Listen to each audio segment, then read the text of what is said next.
Assalamualaikum warahmatullahi wabarakatuh. Di sini kami akan mempresentasikan materi fisika, yaitu tentang fluida statis. Selamat menyaksikan.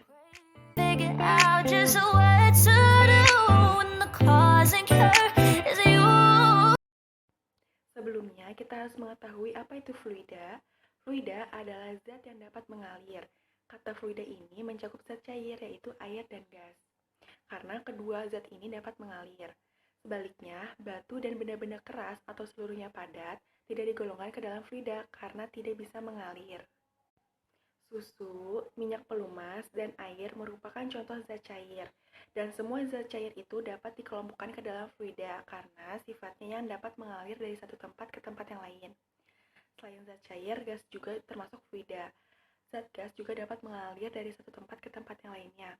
Hembusan angin merupakan contoh gas udara yang berpindah dari satu tempat ke tempat yang lainnya. Jadi, fluida statis adalah fluida yang tidak mengalami perpindahan bagian-bagiannya. Pada keadaan ini, fluida statis memiliki sifat-sifat seperti memiliki tekanan dan tegangan permukaan. Massa jenis merupakan suatu ukuran kerapatan suatu benda didefinisikan sebagai berat suatu benda dibagi dengan volumenya. Semakin besar massa jenisnya, maka benda tersebut memiliki kerapatan besar. Rumus massa jenis yaitu Rho sama dengan massa dibagi volume, di mana Rho merupakan massa jenis suatu benda, satuannya yaitu kilogram per meter kubik. M merupakan massa benda, satuannya kilogram, dan V merupakan volume benda dan satuannya meter kubik.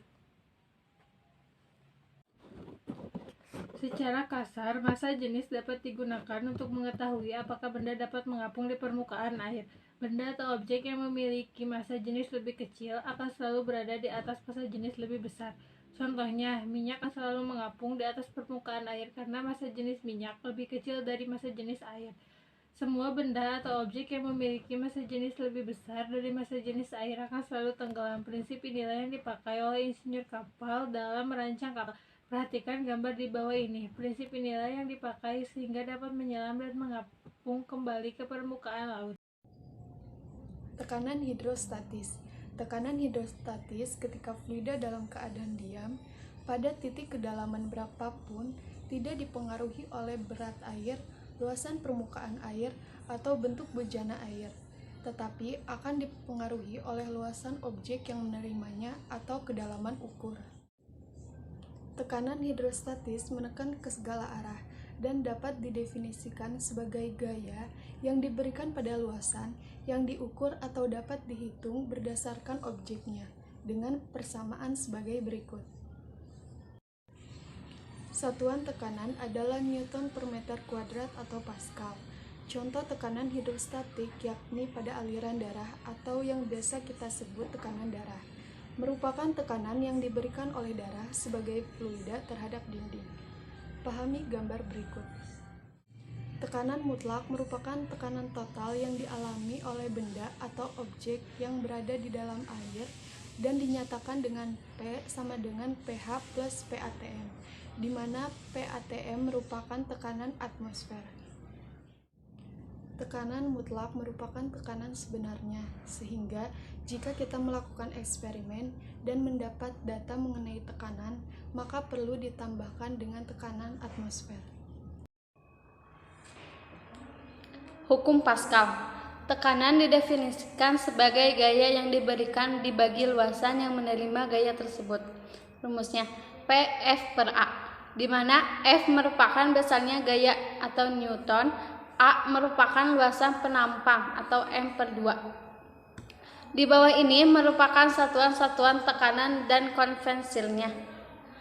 Pascal merupakan satuan internasional untuk tekanan dan ATM atau atmosfer merupakan satuan yang menunjukkan tekanan atmosfer atau tekanan atmosfer di atas permukaan laut sebesar 1 atm.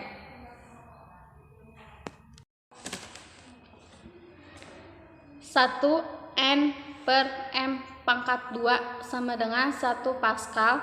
1 N sama dengan 1 kali 10 pangkat 5 din. 1 ATM sama dengan 1 kali 10 angkat pangkat 5 Pascal, 1 atm sama dengan 76 cmhg. Hukum Pascal menyatakan bahwa tekanan yang diberikan kepada fluida dalam ruang yang tertutup akan diteruskan sama besar ke segala arah. Formula hukum Pascal dalam sistem tertutup dapat disimpulkan dengan P masuk sama dengan P keluar atau P1 sama dengan P2.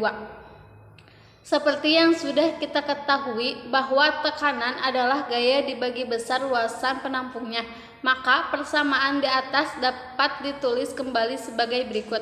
F1 sama per A1 sama dengan F2 per A2, sehingga F1 dalam kurung D1 per D2 F2.